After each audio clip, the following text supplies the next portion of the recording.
Ya, Waalaikumsalam. Okey, Assalamualaikum warahmatullahi wabarakatuh. Apa khabar semua? Apa khabar yang live di Facebook? Apa khabar yang live di Instagram? Hari ini Dr. Ju live dekat dua channel, Facebook dan juga Instagram ya. So, macam mana? Hari ini hari ke-10. Hari 10 kita lockdown, total lockdown. Macam mana semua? Masih lagi okey kalau Dr. Ju okey, rasa-rasanya semua yang lain juga sepatutnya okey. So, kalau you all dengar clear apa yang Dr. Ju Dr. Ju ni, okay, so you all boleh thumbs up, cakap okay, dengar doktor. Jadi tak adalah Dr. Ju cakap sendiri-sendiri, okay. Kalau kita tengok semalam Dr. Ju live pasal tanda-tanda liver toxicity, tanda-tanda hati kita dah mula rosak ataupun tanda-tanda hati dah rosak, tapi mungkin belum sampai ke tahap ke tahap liver failure. Jadi semalam Dr. Ju ada tertinggal satu benda lah, maknanya salah satu daripada juga simptom bahawa hati kita rosak adalah bila kita ada edema. Edema adalah keadaan di mana kaki ataupun kaki, perut, muka bengkak disebabkan oleh air berada di tisu badan kita. Jadi edema ni bila kita tekan dekat kaki lekuk.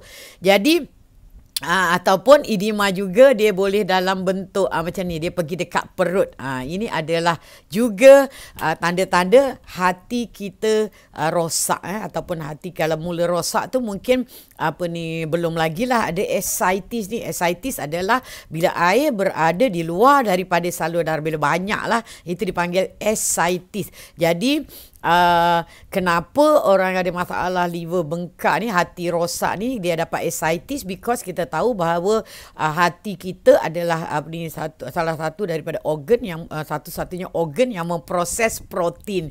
Jadi bila hati kita rosak, protein kurang. Protein tu gunanya macam sponge. Dia tarik kita punya air daripada soft tissue, daripada luar-luar salur darah tu masuk ke salur darah. Jadi salur darah kita bulat, salur darah kita pressure dia akan maintain. Jadi bila protein tak ada air yang nak tarik ke dalam kita punya salur darah, maka air tu keluarlah ke dalam salur darah. Kalau tak ada masuk, dia keluarlah. Jadi bila keluar, air tu keluar dekat kita punya soft tisu ataupun dekat luar daripada salur darah, especially dia akan turun kat bawah lah, dekat kaki. Jadi kaki bengkak. Jadi kaki bengkak, kalau kena gigit lipan pun kaki bengkak tau. Tapi dia bengkak dia lain ya. Dia bengkaknya kalau kena gigit lipan, bengkaknya kita tekan dia naik balik. Tapi kalau bengkak disebabkan oleh protein tak cukup, disebabkan oleh ada masalah hati, kaki bila tekan dia bengkak, dia tak naik balik. Okey, itu sambungan semalam. Tetapi hari ini topik hari ini adalah sama ada kita boleh ke nak, kalau hati kita toksik, maknanya bila hati kita ada masalah, kita akan toksik. Hati kita akan toksik. Jadi boleh ke nak buat liver detox ni? Detox tu maknanya apa? D tu buang, tox tu toksin. Maknanya detoxification. Adakah boleh kita nak buat liver detox? Adakah betul dekat luar sana cakap kalau kita minum daun-daun sayur-sayur hijau atau ada benda-benda tertentu, dia boleh buat liver detox. Dia boleh bersihkan toksik dalam hati. Atau adakah benda ni benar? Ada juga bila ada satu doktor dekat luar negara tu, nama dia doktor expert ya. Dia cakap bila dia bagi present yang kita boleh buat liver detox, ada yang cakap, dia kata magipik lah kau, nasib baik aku tak satu kelas dengan kau masa kat medik, kata bongok no kau ni. Adakah liver boleh detox? Dia kata dia kata bukankah liver tu dia buat detox, kenapa macam mana boleh kita pula nak detoxkan dia? Itu adalah satu isunya. Jadi sebelum Dr. Ju cerita sama ada kita boleh buat liver detox ataupun tidak, mana kita boleh tak detox sel-sel hati tu untuk dia pulih balik. Jadi apa ni maknanya ada banyak benda yang kita kena tahu dahulu. Maknanya kita kena tahu dulu bahawa yang pertama, bahawa kita punya badan ni sebenarnya adalah living tissue, adalah terdiri daripada tisu-tisu yang hidup. Dan badan kita ni setiap hari, apa yang ada dalam badan kita ni setiap hari dia berubah. Dia berubah. Dan kalau kita tengok kita punya usus, ya, kita punya usus ni dia berubah. Tak ada pula gambar. Usus kita ni, sel-sel dalam usus ni berubah setiap, maknanya baru dalam sel usus ni berubah setiap 5 hingga 7 hari. Maknanya kita punya sel ni sentiasa bertukar sel baru sebenarnya. Jadi dan majoriti daripada sel-sel dekat dalam tubuh kita ni boleh tumbuh baru, kecuali ada sel yang tak tumbuh, iaitu sel buah pinggang. That's why Dr. Ju cakap sel buah pinggang bila dia dah mati, dia tak boleh hidup balik, dia tak boleh regenerate balik, dia tak boleh tumbuh balik. Jadi itu sebabnya buah pinggang ni kalau rosak sel-selnya, jadi dia tak akan dia terus rosak. Buah pinggang kalau rosak dah tak boleh pakai. Tapi sel-sel lain, sel-sel dalam hati sebenarnya dia boleh hidup balik. Jadi sel hati kita sebenarnya dia bertukar baru setiap 6 minggu. Majoriti daripada sel-sel dalam tubuh kita bertukar baru, new brand setiap 6 minggu. Jadi itu kita kena alert lah, kena tahu bahawa sel kita ni sentiasa berubah baru, dan perubahan tu kalau orang tu muda lagilah cepat. Tapi kalau kita sabotage sel kita daripada dia tumbuh baru, maka dia tak tumbuh lah, ataupun dia lambat. Jadi kalau kat kulit ni, kalau kita tak jaga, maka dia lambat berubah baru. That's why 6 minggu kalau macam ada proses, kalau dekat beautician dia akan buat derma roller. Derma roller tu adalah kita inject kita punya muka supaya yang buruk-buruk ni, sel-sel yang dah rosak tu dia keluar, lepas tu sel dalam tu tumbuh. Jadi proses dia untuk dia tumbuh baru sampai matang tu dia mengambil masa 6 minggu. That's why derma roller dia selalu kita buat 6 minggu sekali ataupun 2 bulan sekali. The best. Itu cerita pasal derma roller. Tapi hari ni kita cerita balik pasal hati. Hati bukannya hatiku yang disakiti, tapi adalah hati ataupun liver dalam bahasa perubatan. Hati, liver. Jadi dekat hati ni adalah satu organ yang terbesar dalam kita punya abdomen, dalam kita punya ruang perut, dan dia melakukan lebih daripada 500 proses. Dr. Ji cakap semalam, dia melakukan 500 proses. Sebab sebelum kita cerita pasal liver detox, boleh tak buat liver detox, boleh tak sel-sel hati ni dibersihkan, kita kena tahu dulu pasal hati ni secara mendalam. Jadi hati ni ada, dalam hati ni dia buat proses. Proses pertama adalah metabolism, maknanya metabolisme. Maknanya dia adalah satu organ yang buat majoriti metabolisme dalam yang ada berlaku dalam tubuh. Maknanya metabolisme fat, metabolisme protein, metabolisme karbohidrat, metabolisme apa semua berlaku dekat dalam liver kita. Jadi kalau liver kita ada masalah, kita akan ada masalah metabolisme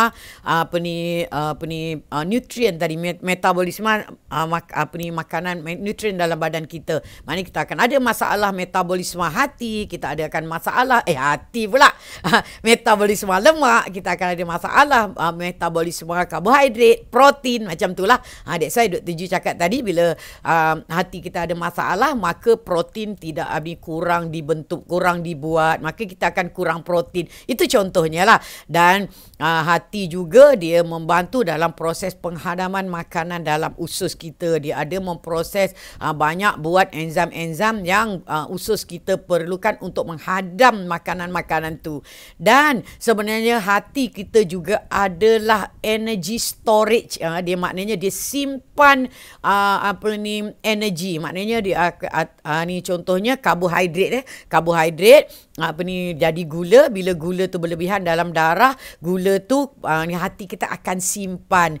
Simpan gula tu sebagai stor tenaga. So kalau kita tak cukup tenaga ataupun sel-sel kita dah tak ada gula nak dibuat, dia akan keluarkan glycogen yang disimpan dalam hati kita, ditukarkan, dikonvertkan kepada glukos, dan glukos ni akan sirkulat dalam darah kita dan dia digunakan sebagai tenaga. Dia adalah energy storage, dan dia jugalah yang memproses fruktos. Fruktos adalah daripada gula jugalah. Maknanya gula 50% adalah glukos, 50% adalah fruktos. Jadi fruktos ni juga diproses kat dalam hati kita dan ditukar kepada bentuk lemak. Lemak ni sebenarnya adalah energy storage juga. Bila kita tak cukup gula, lemak ni akan dipecahkan jadi ketones, dan ketones tu menggantikan gula sebagai tenaga. Jadi itu adalah fungsi, adalah salah satu daripada kerja hati kita. Hati kita juga sebenarnya dia yang produce hormon. Dia yang produce hormon. Jadi hormon-hormon, kalau kita badan kita tak cukup hormon, adalah salah satunya sebab hati kita ada masalah. Dan yang paling penting sekali adalah hati kita adalah tempat untuk buat detoksifikasi, yang detoxify, yang clean, yang bersihkan badan kita. Itu yang penting. That's why orang mempertikaikan, boleh ke kita buat detoksifikasi liver, sedangkan liver ataupun hati kita adalah pusat detoksifikasi. Kalau liver kita dah ada masalah, boleh tak kita nak detoxify dia? Boleh tak kita nak betulkan dia? Itu adalah yang kita kena tahu ya. Jadi kalau Dr. Ju cakap semalam hati kita ni sebenarnya buat detoksifikasi, dan dia jugalah yang menyimpan lemak-lemak, dan dalam lemak tu sebenarnya banyak toksik. Itu antara lemaknya adalah lemak yang dihasilkan daripada fruktos. Dr. Ju semalam ada cerita pasal foie gras. Foie gras ni adalah makanan ni, makanan yang ada dekat France dan dekat France, dan makanan ini adalah hati itik yang di-fed ataupun yang dibagi makan. Bukan itik, dia sebenarnya angsa yang dibagi makan dengan jagung yang banyak. Dalam jagung adalah banyak fruktos. That's why dekat Malaysia sekarang atau dekat dunia sekarang dia banyak menggunakan high fructose corn syrup. High fructose corn syrup adalah fruktos yang sangat tinggi, ataupun satu preparation yang tinggi fruktos, sampai 75% daripada kandungannya adalah fruktos, dan fruktos ni sangat sedap, sangat manis. That's why makanan-makanan dekat luar sana kebanyakannya dimaniskan dengan fruktos. That's why fruktos ni bila berlebihan dalam badan kita, dia akan masuk ke dalam hati dan ditukar dalam bentuk lemak.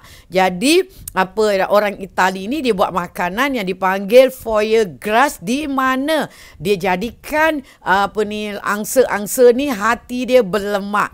Kalau you tengok, Dr. Ju semalam kata Dr. Ju tak ada gambar. Jadi macam mana cara dia bagi makan angsa ni, maknanya dia sumbatkan dekat mulut angsa ni dengan jagung. Sebab dekat jagung tu banyak fruktos. Jadi bila diisi dengan fruktos kat dalam perut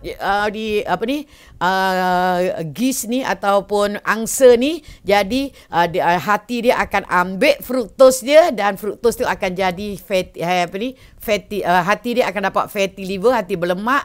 Ni contohnya, dia akan bagi angsa dia makan macam ni. Dan ini sebenarnya adalah cruel. Yang inilah yang yang ada yang dibantah oleh dunia, tapi sekarang masih ada lagi Kalau tengok macam ni lah rupa hati dia. So hati kita kalau penuh dengan lemak macam ni lah rupanya. Ini adalah hati berlemak, hati angsa yang berlemak, yang dibuat makanan yang dipanggil foie gras ni foie gras. Okey, dan kalau you nak tahu, sebenarnya Dr. Ju ada Google tadi, dekat Malaysia pun ada jual lagi dekat Lazada ada jual foie gras ni Siapa nak cuba boleh beli Okey, ini adalah hati berlemak. Okey. Okey. So, itu adalah berkenaan hati berlemak. Sebenarnya Dr. Ju nak cerita bahawa bila hati kita berlemak, maknanya toksin banyak berkumpul dekat hati kita, dekat dalam lemak-lemak tu dekat dalam lemak-lemak tu. Sebab kalau you nak tahu lemak ni toksin ni sebenarnya dia fat soluble. Maknanya dia adalah larut lemak. Jadi dia akan berada kat mana? Kat tempat yang banyak lemak. Kalau you obese, banyak lemak, badan you sebenarnya banyak toksin. Jadi cepat-cepat kuruskan badan, cepat-cepat reversekan obesity. Okey, jadi apa yang berlaku sebenarnya dalam badan kita ni? Apa yang berlaku sebenarnya? Apa yang berlaku adalah ni kalau siapa yang ni yang mungkin nak tahu macam ni lah So dalam badan kita ni bila kita makan, sebenarnya kita dalam makanan kita ada toksin, dan toksin ni makanan dengan toksin ni masuk dekat kita punya usus, dan dalam usus ni dia adalah jadi dia akan masuk ke dalam sel. So dalam sel ni dia berlaku metabolisme makanan kita, iaitu macam glukos ke apa benda-benda yang digunakan oleh sel kita, dan dia akan menghasilkan waste product. Waste product ni adalah bahan yang kebanyakannya bahan toksik. Contohnya kalau kita makan animal, makan haiwan, bahan toksiknya adalah amonia pula. Bahan toksiknya adalah urea, bahan toksiknya adalah uric acid, dan juga toksik-toksik yang ada pada makanan yang kita makan tadi pun ada dalam darah sekali, dibawa kat dalam ikut makanan tadi, masuk dekat hati, masuk dekat sel, dan dia maka bertimbunlah toksik dekat dalam badan kita. Dan toksik ni semua benda ni akan detoksifaikan oleh kita punya hati.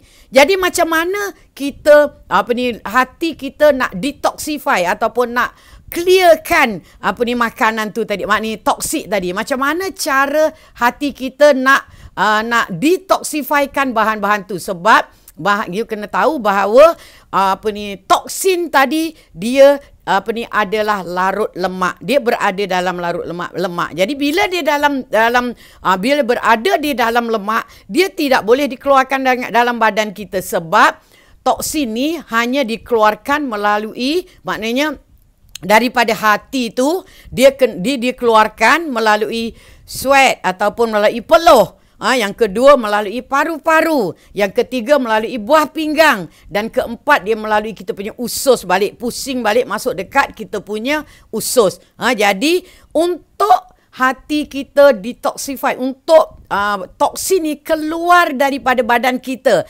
dia kena ditukarkan, sebab toksin ni dia larut lemak. Jadi dia kena melalui proses dipanggil biotransformation. Maknanya toksin ni yang berada dalam lemak ni dia kena melalui proses yang dipanggil biotransformation, di mana toksin lemak tadi dia tukarkan dalam bentuk air. Maknanya ditukarkan dalam bentuk water soluble punya bahan. Maknanya kalau dia dalam bentuk fat soluble ataupun larut lemak, dia tidak boleh dibuang oleh tubuh kita. Dia tak boleh buang sebagai peluh. Cuba bayangkan lemak keluar dekat peluh kita ni kan, ataupun kita kencing lemak. Jadi dia tak boleh dibuang ikut kita punya tempat untuk buang toksin tu. Jadi tak boleh buang ikut peluh, tak boleh buang ikut paru-paru, tak boleh buang ikut kidney, dan dia juga tak boleh buang ikut kita punya usus ya. Jadi dia kena ditukar dalam bentuk larut air. Jadi proses tu dipanggil biotransformation. Sebab you all kena tahu, ini baru tahu sama ada kita ni buat detox yang betul ataupun tidak. Jadi ini sangat-sangat penting. Dan dalam proses ini dia melibatkan dua fasa. Dalam dua fasa ni lah, daripada dua fasa ni lah baru berlakunya perubahan daripada toksin tu dalam bentuk larut lemak kepada yang dia larut air. Dan bila dia dah larut, toksin tu dah larut dalam air, dia body kita boleh buang toksin tu melalui peluh, melalui paru-paru, melalui kencing, kita kencingkan toksin tu, dan satu lagi dia akan melalui usus kita. Maknanya apa ni toksin tadi akan pergi dekat kita punya gallbladder. Daripada gallbladder dia akan diekspelkan pergi dekat kita punya usus, dan dalam usus dia buang sekali dengan najis.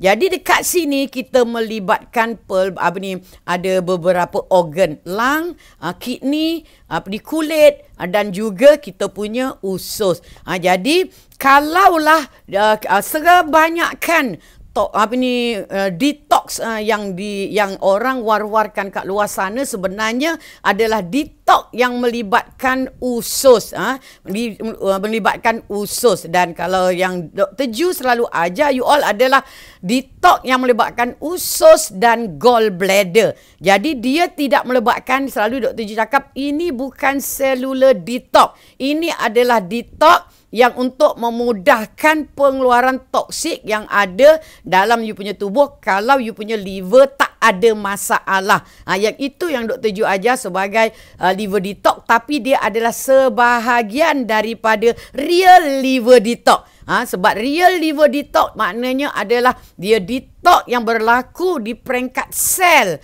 di mana toksin tadi bukan saja boleh dikeluar ikut kita punya bowel ataupun ikut kita punya usus, tapi toksin tadi boleh dibuang ikut kidney kita, ikut lung kita, ikut kulit kita. Okey, jadi tetapi adalah bagus juga kalau kita buat eye flush tadi, ataupun selalu je Dr. Ju cakap yang Dr. Ju punya proses liver detox tu dipanggil eye flush, intestinal cleansing dengan gallbladder flush. Sebab salah satu daripada pembuangan toksin kita adalah daripada usus. So itu adalah pembuangan yang besar jugalah, tapi dia buang saja yang sudah diproses oleh hati. Kalau hati you ada masalah, toksin ni pun tidak boleh dibuang dalam usus kita. Jadi salah satu proses untuk kalau kita ada masalah constipation, kita ada masalah tak boleh berak, ataupun kita ada masalah gallbladder, ataupun kita ada masalah pundi hempedu kita penuh dengan batu, hempedu kita dibuang, ataupun kita ada masalah usus kita ada masalah menyebabkan kita dapat masalah constipation ataupun sembelit. Ini menyebabkan yang toksin dibuang melalui usus kita akan tidak dapat dibuang dengan sempurna. Dan constipation ataupun berak keras akan menyebabkan toksin tu berada lama dalam usus. Dan apa yang berlaku, especially kalau orang yang ada masalah gallbladder dah kena buang, jadi toksin tu tak banyak masuk dekat kita punya usus, dan bila dia berada dalam usus pula kita ada sembelit. Jadi dia tak boleh dikeluarkan keluar daripada tubuh kita, dan menyebabkan toksin ni akan masuk balik ke dalam darah. You tahu tak, maksudnya toksin tadi bila kita berak keras, pembuangan kita tidak sempurna, toksin tu tadi akan dibuang akan diserap balik masuk ke dalam darah, menyebabkan kita bertambah toksik. That's why kita Dr. Ju selalu sarankan buat intestinal flush cleansing dan intestinal flush. Maknanya intestinal flush merepek je. Intestinal cleansing dan gallbladder flush. Yang itu yang Dr. Ju ajar, sebab yang ini paling mudah untuk kita buang toksik daripada tubuh kita. Tetapi proses tu sebenarnya bukan kita buat cellular detox, bukan kita detox ataupun bersihkan ataupun betulkan masalah yang ada dalam hati kita. So proses itu juga akan kurang efektif kalau memang hati kita ada masalah dengan simptom-simptom yang Dr. Ju cakap semalam. Jadi untuk untuk menukarkan daripada fat soluble tadi, toksin yang berada dalam lemak tadi, kepada air, dia melalui dua fasa. Jadi dalam fasa-fasa itu dia perlukan banyak benda. Dia perlukan enzyme system, dia perlukan proses oxidation, dia perlukan proses dia enzyme system, oxidation reduction. Itu tak perlulah kau nak ingat. Maknanya dia perlukan beberapa proses. Dalam proses tu pula dia memerlukan beberapa nutrien untuk dia berlaku. Tanpa nutrien tu, proses tu tidak akan berlaku. Jadi nutrien-nutriennya adalah contohnya vitamin B, glutathione, amino acid, flavonoid dengan choline. Jadi itu adalah bahan-bahan antara antara nutrien yang yang diperlukan oleh kita punya badan untuk menukarkan fat soluble toksin tadi kepada water soluble. Maknanya daripada toksin tu berada dalam lemak kepada toksin tu berada dalam air, supaya organ lain dalam badan kita boleh remove toksin tu, supaya toksin tu keluar daripada hati, sel-sel dalam hati kita. Dan bila toksin tu keluar daripada hati kita, barulah hati kita boleh rejuvenate balik, boleh tumbuh balik, boleh baik balik. That's why Dr. Ju cakap bahawa kalau you ada fatty liver, sebenarnya fatty liver boleh boleh reverse. You boleh normal balik you punya fatty liver. Hati you boleh normal. Tapi daripada fatty liver, kalau you tak buat apa-apa, dia akan dapat liver cirrhosis, di mana sel-sel dalam hati you semuanya rosak. Yang itu dah irreversible, dah terlambat. That's why proses liver detox, proses intestinal cleansing, gallbladder flush ni you kena selalu amalkan. Kalau you punya liver belum ada masalah, you amalkanlah eye flush yang Dr. Ju selalu ajar tu, macam setahun sekali ke, 2 kali ke, 3 kali, tak ada masalah. Kalau you obese, toksik banyak dalam badan you. Kalau hati you okey lagi, you buat proses tu, toksin banyak keluar daripada badan you. Tapi dia bukan dalam sel you. Jadi dia bukan betulkan sel you. Jadi untuk kita betulkan sel tadi, kita perlukan nutrien yang Dr. Ju cakap tadi ya. Jadi maknanya dia perlukan vitamin B, glutathione, amino acid, flavonoid, choline.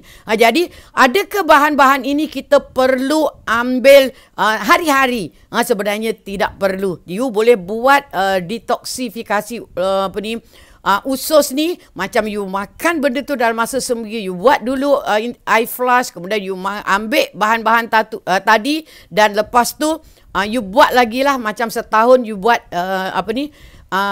liver detoxification ni sebanyak macam setahun 2 kali pun dah cukup, atau setahun sekali pun dah cukup. Jadi adakah kita hanya bergantung kepada bahan-bahan tu saja? Sebenarnya tidak. Sebenarnya untuk kita buat liver detox ni, maknanya kita buat bersihkan usus pula hati kita ni, sebenarnya untuk reversekan masalah hati dan buat detox, kita perlu melalui benda-benda ni yang Dr. Ju tulis kat sini. Pertama, kita kurangkan burden kita punya hati. Hati you dah ada masalah, hati you dah cedera, hati you dah banyak toksik, tak boleh bekerja dengan sempurna, banyak lemak dalam tu, sebab kita yang hari-hari pump lemak masuk dalam kita punya hati, menyebabkan hati kita ada masalah. So kita kena stop ataupun berhentikan dari torture hati kita. So the first one, kalau yang bukan Islam kat sini, stop alkohol.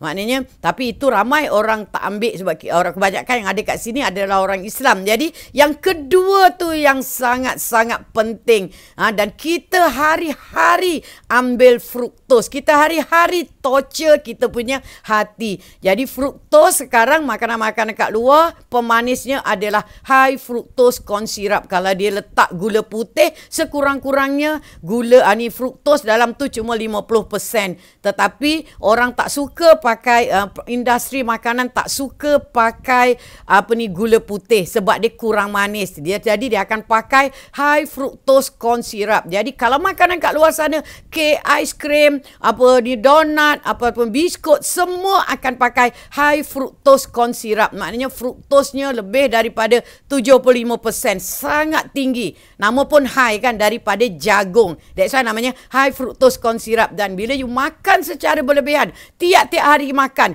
benda tu berkumpul-kumpul dalam kita punya hati, menyebabkan hati kita berlemak, toksin berkumpul dalam hati kita sebab dia larut lemak, dia suka pada lemak, dan ini menyebabkan hati kita makin hari makin rosak dan badan kita toksik. Dan kalau usus kita, gallbladder kita juga ada masalah, ini menyebabkan toksik banyak dalam badan kita, dan kita umurnya tak panjang lah. Lagi satu, kita dapat macam-macam penyakit. Dan yang ketiga ni mungkin susah sebab dia suruh kita ambil ni organik, makan organik. Maknanya makan sayur-sayuran yang tidak ada racun. Yang ini kalau orang ini betul-betul dah ada liver toxicity, memang you all kena mengamalkan makanan organik. Tanam sendiri you all punya ni sayur, ataupun ambil sayur sayur kampung yang tak ada racun. Jadi ini adalah yang paling penting sebelum you buat true liver detox. Dan seterusnya you nak reversekan balik you punya masalah fatty liver ataupun liver you ada masalah, ini adalah dengan mengamalkan low carb diet. Lagi bagus kalau you all buat yang dipanggil ketogenic diet. That's why Dr. Ju sangat-sangat menekankan ketogenic diet ni untuk orang yang ada masalah hati berlemak, especially sebab majoriti kita hati kita rosak adalah disebabkan oleh hati berlemak, sebab kita yang mentorture ataupun kita yang merosakkan hati kita sendiri. Bukan saja daripada fruktos, tetapi benda lain, sebab glukos pun dia akan di-convert kepada fruktos juga. Ada sebahagian di-convert juga kepada fruktos. Jadi kita kena buat very low carbohydrate diet, dan paling senang adalah ketogenic diet, because Dr. Ju ada pesakit Dr. Ju yang ada fatty liver, enzim dia semua very high, dan bila dia mengamalkan ketogenic diet ni dalam masa sebulan, kalau dia dah reverse, maknanya liver enzim dia dah back to normal. Tetapi kalau dia very severe, it takes many months. Macam you all gemuk, nak kuruskan badan dalam masa sebulan adalah impossible. Dan you kena combine dengan intermittent fasting.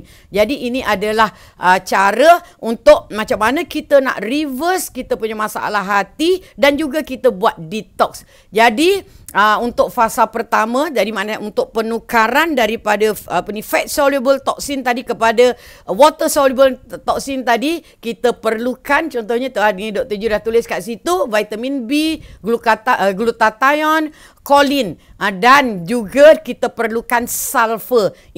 Sel-sel kita perlukan sulfur untuk bind dengan toksik. Benda-benda ni sebenarnya dia bind dengan toksik tu, jadi toksik tu akan keluar daripada tubuh kita. Jadi bukan sesenang kita ambil air hijau, maknanya kita ambil ada kadang-kadang kita ada suplemen yang dikata dia boleh buat liver detox. Adakah dia true liver detox? Sebab ini adalah yang Dr. Ju belajar daripada Nutrigenomic Class Dr. Ju. Sebenarnya real untuk kita buat liver detox adalah bila kita combinekan daripada jangan masukkan lagi benda-benda yang toksik yang menyebabkan hati kita lagi teruk, dan buat reversal dengan cara mengamalkan low carb diet dan intermittent fasting, buat intestinal cleansing dan juga gallbladder flush, dan buat juga cellular detox dengan mengambil suplemen-suplemen seperti yang Dr. Ju cakap. Jadi kadang-kadang kita terfikir benda-benda tu semua ada ke dekat Malaysia?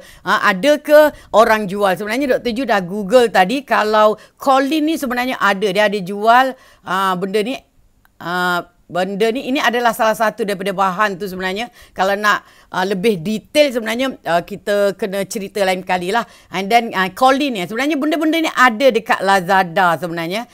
Dia ada jual dekat Lazada, ada jual dekat iHerb. Mungkin kalau daripada iHerb kita beli daripada luar negara mahal sikit, dan kita boleh ambil beli satu saja selalu tak ada masalah. Kalau you beli banyak, you akan dapat masalah. Okey, itu adalah ni. Tapi sebenarnya adakah kalau kita tak dapat suplemen tu, apa kita nak gantikan suplemen tu dengan makan? Ada tak makanan-makanan semula jadi yang mengandungi sulfur, choline, vitamin E, vitamin B tadi? Sebenarnya kalau you all ada suplemen yang ada sulfur, choline, vitamin E, vitamin B, itu adalah terbaik. Tapi selalunya tak ada. Dia kena combination. Kena cari combination sebab benda ni bukan you makan hari-hari. Tapi you makan lebih kurang seminggu, lepas tu you stop. Sebab proses tu dah berlaku. Tunggu proses tu berlaku. Dan kalau you all nak tahu, sulfur, choline, vitamin E, vitamin B ni sebenarnya ada banyak dekat natural makanan kita. Contohnya daging, daging kambing, ikan, susu, tenusu lah, telur. Jadi dia kalau kita makan bahan ni, benda ni sebenarnya kita dah ada bahan-bahan yang boleh detoxkan kita punya sel secara semula jadi. Dan benda-benda itu juga ada dalam seed, nuts, seed, peanut, legume. Jadi juga ada dalam oat pula. Organ meat, maknanya dalam hati, dalam paru-paru dia ada. Jadi kita ambil benda tu semua, sebenarnya kita boleh detox kita punya liver dengan secara semula jadi. Sebab kalau kita nak cari yang yang disiapkan dalam dah dalam packaging macam tu, harganya sangat mahal. Dr. Ju tengok ada yang sebotol tu sampai 300 lebih, 200 lebih. Tapi kalau kita nak buat benda tu cuma setahun sekali, dia tak ada masalah sebenarnya. Okey.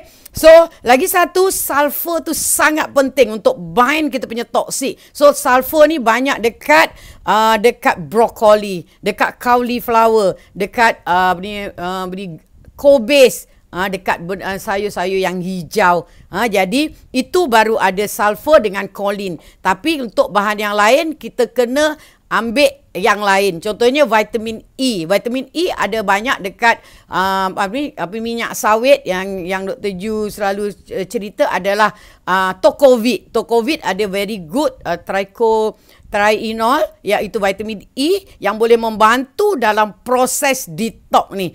Okey. So itu adalah suplemen. Kalau ambil suplemen adalah NAC. Namanya NAC. You all boleh Google. Tadi Dr. Ju tunjuk.